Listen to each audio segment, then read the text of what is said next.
What's up guys, and welcome back to the Kamui dimension. Let's talk about Amado and the Kara members. How on earth is he able to make cyborgs this powerful, and where did he get the ideas and information to pull this off? This has been a hot topic for a while in the Boruto story, so I think now is a good time to talk about this, and it's not going to be a crazy Amado is an Isshiki or Amado is an alien technological genius theory or anything like that. Instead, I'm going to discuss the two different explanations we can give that I feel are the most reasonable options, and I'll also just really explain as much as we can about Amado's technology with what we know so far. This video is going to be similar to my Karma Seal video that a lot of you guys really liked, where it's going to get really deep and there's going to be a lot of symbolism and callbacks to Naruto with the two different theories, so please stick with me throughout the entire video as I think it's really fascinating. But before we go on and on about all that good stuff, for the 4,000 returning viewers who keep watching my videos and not subscribing, I did not massacre your clan like Itachi, so why do you seek vengeance against me? I'm friendly like Naruto, so support the channel and subscribe and hit the bell icon already. You're already watching the videos anyway. And regardless of whether any of this actually gets explained in the story for how Amado made his cyborgs, just like with that Karma Seal video, at the very least it's definitely influenced Kodachi and Kishimoto when creating these characters and has some symbolic aspects to it, and you'll understand as you watch the video, so please don't ask me why. Why? You ask, why? I know plenty of you can't be bothered to watch an entire video, but just be patient for like 3 minutes. I gotta lay the groundwork for you at least a little bit. So let's start with explaining as much as we can about Amado's technology. When we consider all of the information we've been given about Kara, we know that Kara stole a lot of its scientific ninja tech information from talented scientists in various villages, such as Katasuke, where I was controlling Katasuke with Genjutsu and leaking intel to Kara. And there were also many scientists in Kara who were gathering information and doing experiments, like that outer member who was making the fabrications in the Mitsuki desertion arc. It was trying to steal info on Mitsuki's body, or in other words, steal Orochimaru's scientific knowledge. It was also doing experiments on Hashirama cells to help Victor create a divine tree in the Kara actuation arc, before Victor just let him die getting sucked up by that same divine tree. And that Hashirama cell again came from Orochimaru. Boru's cult has also been doing scientific ninja tool research and development behind Jigen's back. The point is that Kara is surrounded by experiments in the gathering of knowledge by outer members. When you pull together many scientific discoveries and give that information to someone as smart as Amado, it's not that crazy to see how he became such a scientific ninja tech wizard. This is literally what happens in real life. Back in World War II, it wasn't just one guy alone who invented the nuclear bomb, but rather several scientists working together, and the United States wasn't the only country working on this either.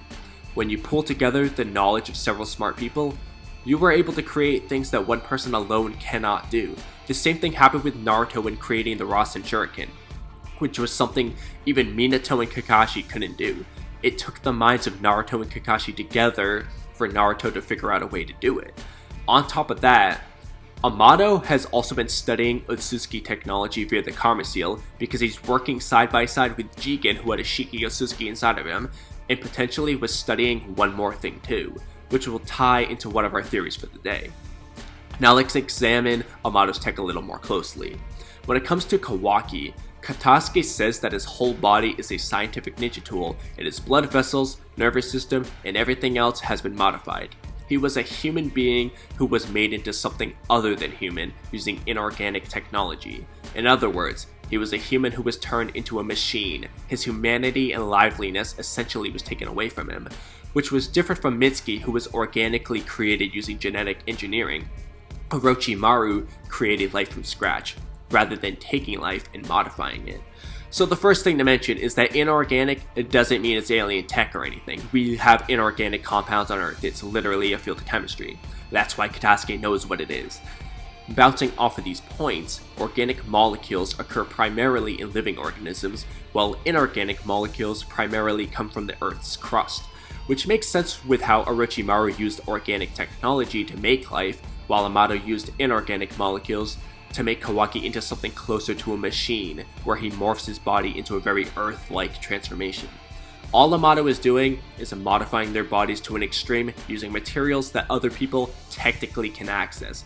He also logically has an understanding of organic technology, since he can make clones like Kashin Koji, and I think Delta is a clone too, since he managed to spawn a new body for her out of Leaf Village's lab. That's all the background stuff. And now, the explanation from here is dependent on how you interpret Chapter 69, and I briefly mentioned this in my chapter review. It doesn't really make sense for Amado to create Eida's love ability, but not make himself immune to it. That is completely stupid for someone as smart as Amado, so I can't really see that happening. Which leads us to one of two possibilities. Either Amado isn't actually under Eida's spell, or he knows of a way to work around it and counter her ability if need be, as he never said he was under her spell and neither did Eida. And that's not the reason why he's so worried about Eida, and I'm going to talk about that in an upcoming video fairly soon. Or the alternative is that Amado doesn't just decide what abilities he wants to give to people, but rather, he just modifies their body with the same inorganic technology he's created, and each person manifests their own unique abilities in response to that same technology. The first theory I find more interesting in terms of Amado being a Sasibaka withholding information like always, but the second theory I find more interesting from the Amado technology perspective, so I'm going to start with that second theory first. To make sure you understand what I mean by this, let me draw some comparisons to Naruto.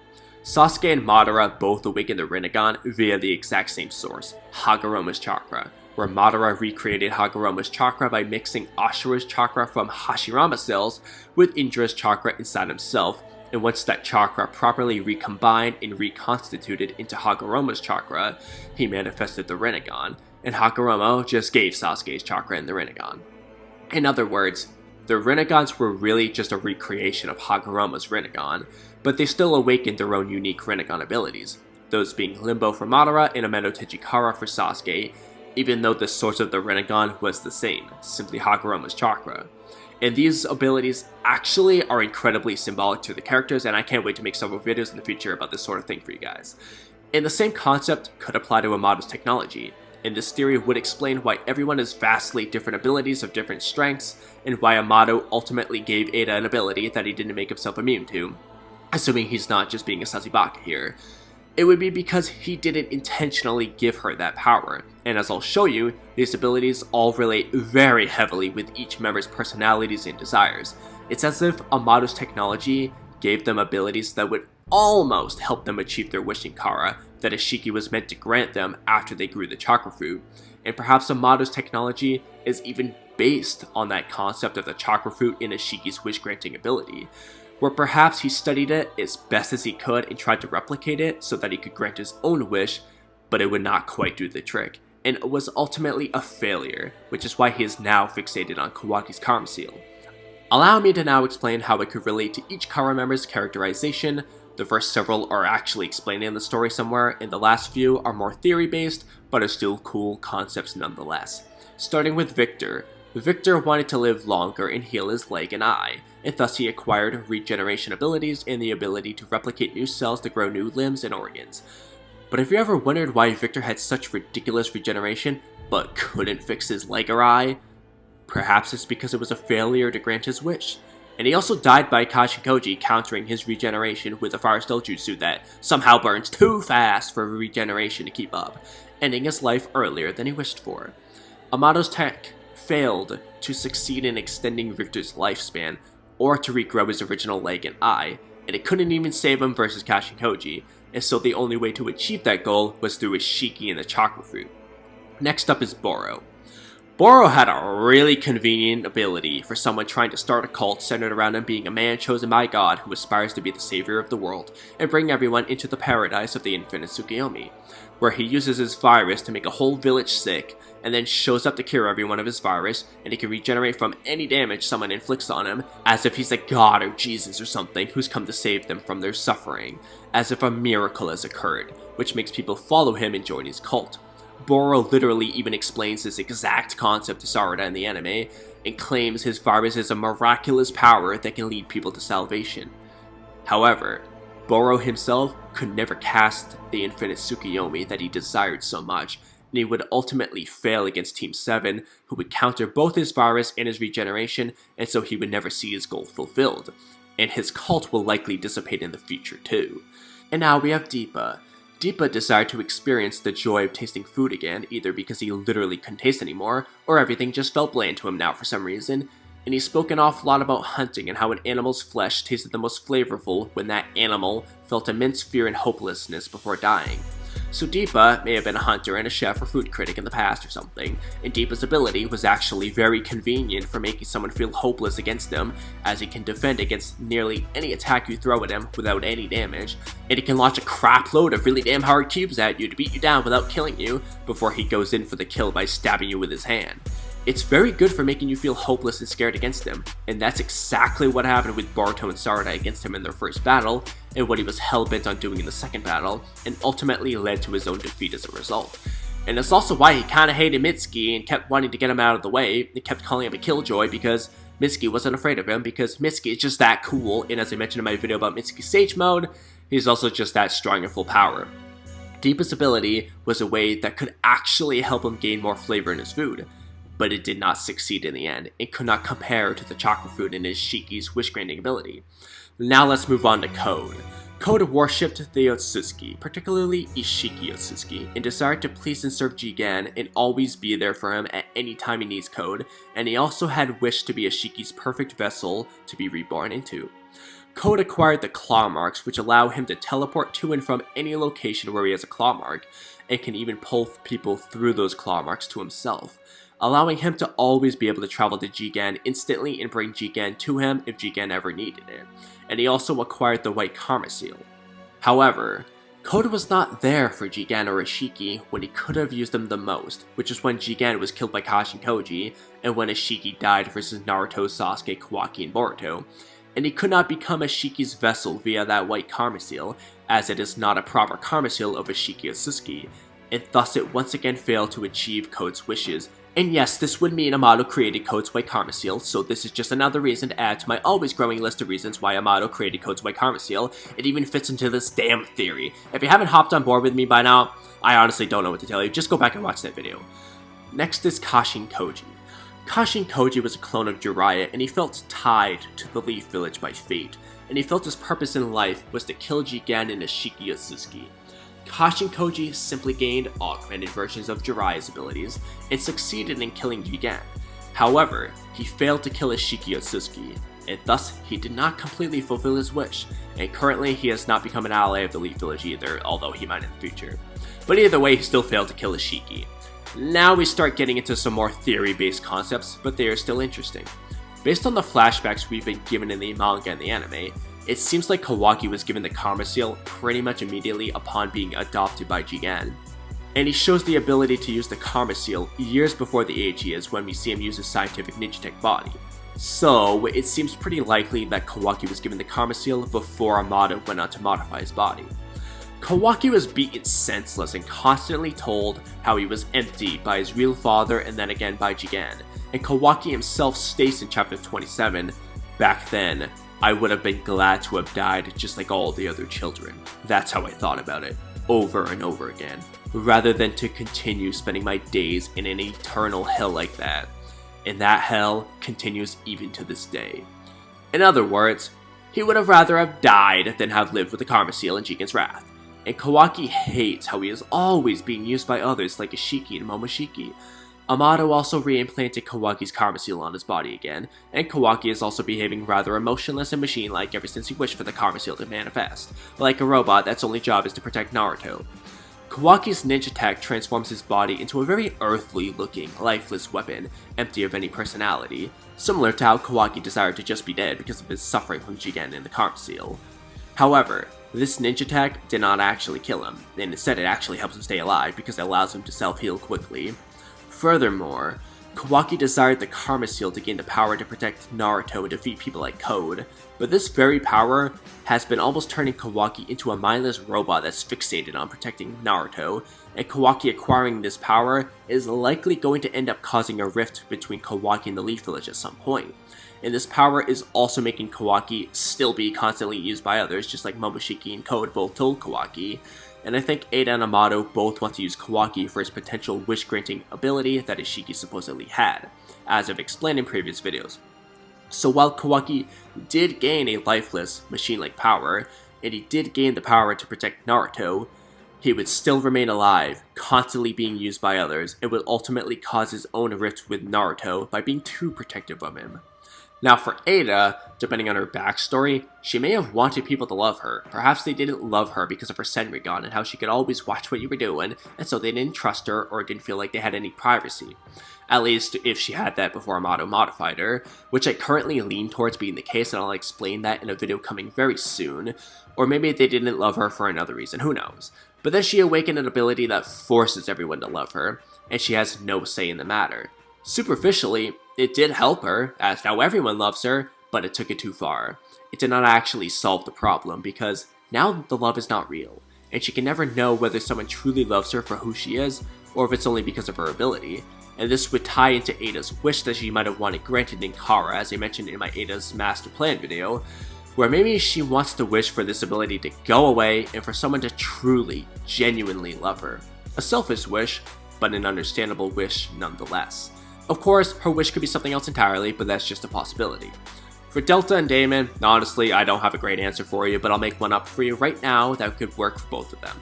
Perhaps Delta just didn't like her body for whatever reason. Maybe she was just very self-conscious about her appearance, and Amado's science gave her an ideal-looking body and has the free cyborg powers that come with it. However, it's not a real body, as it is very robotic and her consciousness is stored in a drone on her back, so it failed to truly meet Delta's wish. Or alternatively, it just has to do with the whole Amado's daughter thing, and if Delta's a clone of Amado's daughter, it kinda gets wonky there. For Damon, maybe he was bullied all the time and wished that their malicious intent would just reflect back onto them instead. And now he has an ability to reflect attacks, but it does so automatically for everyone no matter who they are or what they are trying to do. So like Eida, it took it too far, and it just reflects everything automatically, whether he wants it to or not. He has no choice. In a way, it was like the ninja tech was a failed attempt to fulfill each of their wishes, and the chakra fruit in Isshiki's wish-granting ability was the only solution to truly fulfill those wishes, at least in their selfish, twisted minds. Perhaps Amado's inorganic technology is similar to the concept of what the chakra fruit does to you, and maybe it's even based on that, and it just upgrades you based on your true self, or maybe it's based on Isshiki's wish-granting ability, or something, you get the point. Or, like I said, alternatively, Amado is a sussy-baka and is just pretending, and he actually came up with the ideas for each person's abilities, and just chose ones he thought would fit them best for all of the reasons I just said. And that will be the premise for the rest of this video. If Amado is actually making these abilities for the Kara members intentionally, then where did he get the info necessary to make these abilities? The answer is the Naruto manga, because every Kara member's abilities all seem to be heavily based on and similar to several jutsu from Naruto, and are really just upgraded versions of these abilities. They're not going to be exactly the same, so don't get pedantic with me, but there's a lot of comparisons we can draw and see how Amado, or at least Kodachi and Kishimoto, got a lot of ideas and inspiration from these past abilities, and just took the overall effect of them and made them better. And before anyone says, Kamui, this is stupid, how can Amado have gotten the DNA or information on these abilities to pull this off? I don't want to hear it, okay? At the end of the day, if Amado found a way to get Jiraiya's DNA, he can do what I'm about to say. Subscribe for more poetry. So now let's go through each inner member of Kara in order of their proper introduction and draw the comparisons to Naruto characters. So if you've watched this long, you might as well stick with me until the end at this point. First up, we got everyone's least favorite scumbag, Victor, and this is the most boring one to talk about in my opinion, so let's just get this out of the way real quick. Victor had the ability to regenerate and grow new limbs, and we can give plenty of examples of people with some type of regeneration in Naruto, such as Tsunade and Sakura when using mitotic regeneration, Hashirama, Kabuto, Naruto, Orochimaru, and hell, even Sakon and Yukon from Sound 4 grew a new arm and leg and Kiba cut them in half. But Victor's level of regeneration is best compared to someone like Ten Tails Jinchuriki Madara, when he regenerated over half of his body after Guy beat him up with the 8 gates, and Victor's ability to grow new arms appears to simply be an application of his regeneration ability, where he simply divides and replicates new cells to grow new limbs, except he can't grow a new eye or leg. Next up we got Deepa, who had the ability to condense carbon molecules in the air to create a very hard armor for defense and keeps for offensive projectiles. And it could also make other shapes like a whip, which we saw in his second battle against Team 7. Now there's two characters that we can draw the closest comparisons to with Deepa's abilities, and that is Kakuzu and Kimimaro, both people touted for their defenses. Kakuzu had an ability called Diamond Morph, where he could harden his skin so that he could tank nearly any damage. The only drawback was that it was weak to lightning style because it's an earth style jutsu, and it's extremely heavy so he cannot move that part of his body when he uses it, which is why he can't go running around with his skin hardened all the time. Yes, I know he punches with it, but that's his arm and shoulder moving, and not his hand, which is what he hardened. Kakuzu's skin turns dark like it's made of metal and kinda looks similar to Deepa's armor, which serves the exact same purpose. The difference in augmentation here is that it is not weak to lightning style, and it can still move with the armor, so it's obviously not as heavy. And Deepa can also launch projectiles. Kimimaro is an interesting comparison because while it looks very different, it's actually really similar in application. Kimimaro can create a layer of bone under his skin to act as an armor that was able to withstand Gaara's Sand Tsunami Sand Burial, similar to when Deepa creates a layer of armor outside his body. It can also shoot out projectile bones from his fingertips and make a whip out of his spine, and he fights primarily with taijutsu or bone projectiles, so Kimimaro's fighting style is pretty similar to Deepa's, it just looks different because Kimimaro uses bones that are white instead of carbon that is like blackish color. In terms of durability, we don't actually know the extent of Kimimaro or Kakuzu's defensive capabilities, so it's hard to say whether Deepa's is actually stronger or not if you don't use lightning style against Kakuzu, but either way it serves the same purpose but doesn't have a weakness to lightning style or require an extremely rare Kekkei Genkai. Next up is Kashin Koji, and, well, I hope this isn't a surprise to you, but Kashin Koji's abilities are clearly based off of Jiraiya's. He literally uses pretty much all the same jutsu, he's just better at it, with fire style that can somehow counter regeneration, a perfected sage mode, and uses toad bombs cleverly, and so on. I don't think I need to spend too much time on this one. He's just Jiraiya but stronger, and is literally a clone of him too.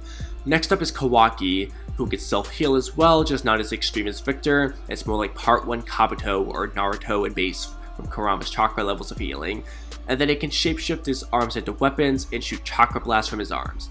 Jugo is a really good comparison here, as Jugo's Sage transformation lets him shapeshift his whole body, and he can also shoot chakra blasts and make rockets with his body. What's funny about Kawaki though is that they always talk about how advanced his ninja tech body is and never really talk about the other inner members with such praise, but his ninja tech abilities are actually the weakest of the inner Kara members. The ninja tech is advanced in the sense that all his blood vessels and nerves have been modified and stuff, but the power he gets is really not that crazy. The horned state of the Karma Seal in his new dojutsu is what puts him above the others, not the ninja tech. Next up is Delta, and now's when we get to take a look at the OG cyborg character of Naruto, the Asura Path of Pain, who just looked very robot-like, could grow new arms like Victor, new faces, was made of weapons like chainsaws, had rocket jet feet, could shoot missiles and laser beams, its body functions from Pain's chakra rods embedded in its body, and Nagato can make a new Asura Path if he puts the rods in another body, like he did with the Animal Path. Or he can just have the Naraka Path summon the King of Hell and munch on it, and then he pops out good as new. And Nagato had the Paths of Pain laying down in pods in the Rain Village when he wasn't using them. And he could also shut them off whenever he wanted, like when he shut down everyone besides the Deepa Path before destroying the Leaf Village, or when he puts them asleep in those pods. Obviously, Delta is the most robotic looking inner member of Kara, has rocket jet feet, can shoot laser beams, and she also can absorb jutsu like the Preta Path and fire it back like Momoshiki.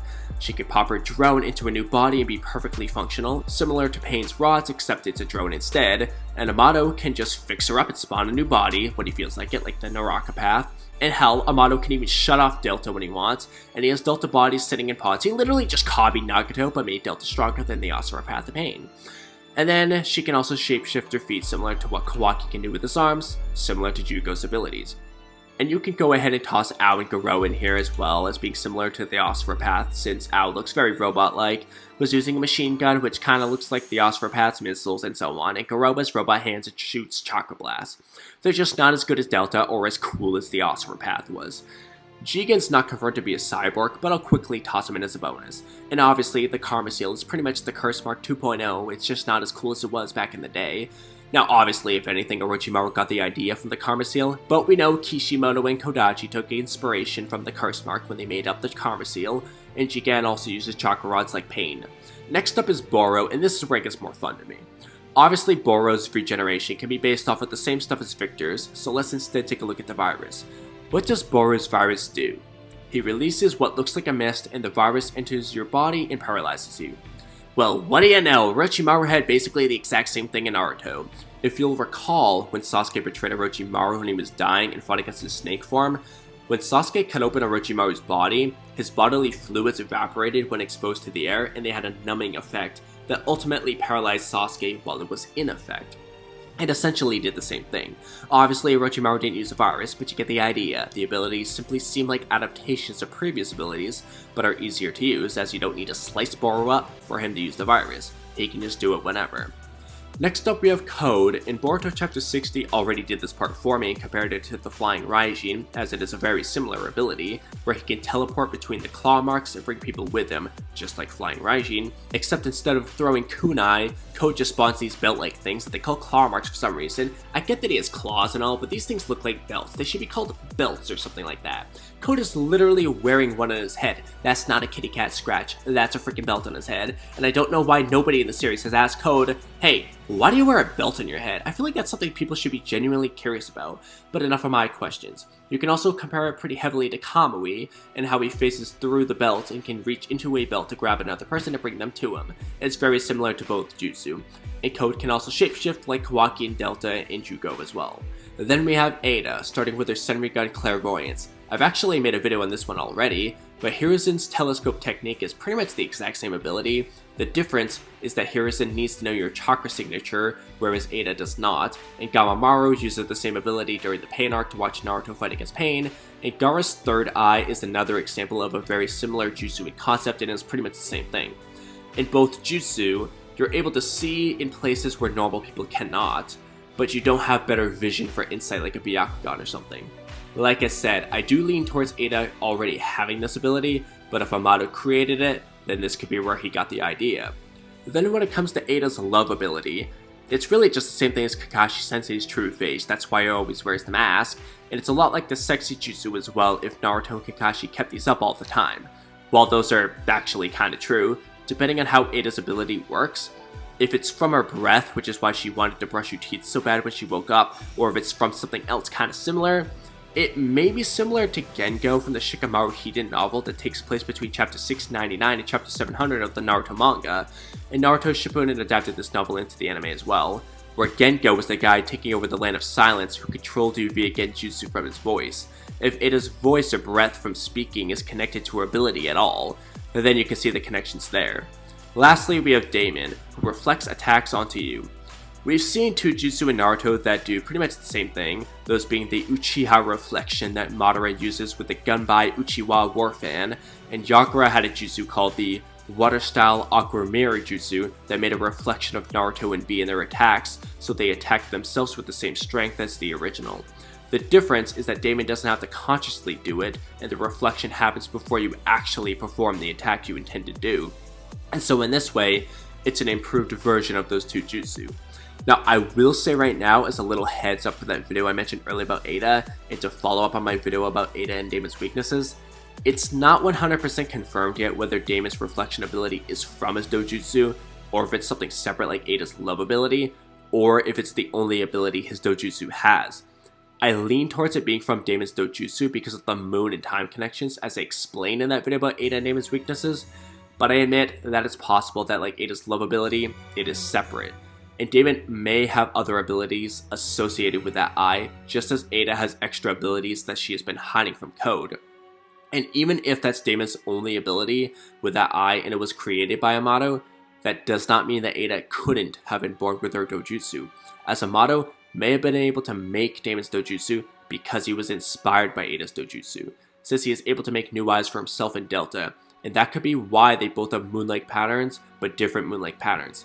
Because Amado may have made a dojutsu inspired and based off of Eida's, and Daemon doesn't have the visual characteristics that I'm going to bring up in that video for Eida, so the point here is that I lean towards Eida being born with her Senrigun, but with Daemon, I lean towards his dojutsu either having another ability he was born with that hasn't been revealed yet, and then Amado just added the reflection ability in addition to whatever else he can do with that eye, or that he just created Daemon's dojutsu based off of Eida's. But one or the other is where I stand right now. But again, I could be wrong, the reflection thing could be a completely separate ability from Daemon's dojutsu. Alright, that's enough talk about these theories. Let me know what you guys think about both of these theories, and which of the two you think is cooler and more interesting, and which you think is more likely to actually be the case in the story. Whether your answer is the same to both or different for each. Let me know what you guys think in the comment section below, but that's a wrap on today's video, so thank you guys for watching till the end. Like, subscribe, and hit the noti bell if you're new. Have a great rest of your day, and I'll catch you guys next time. Bye!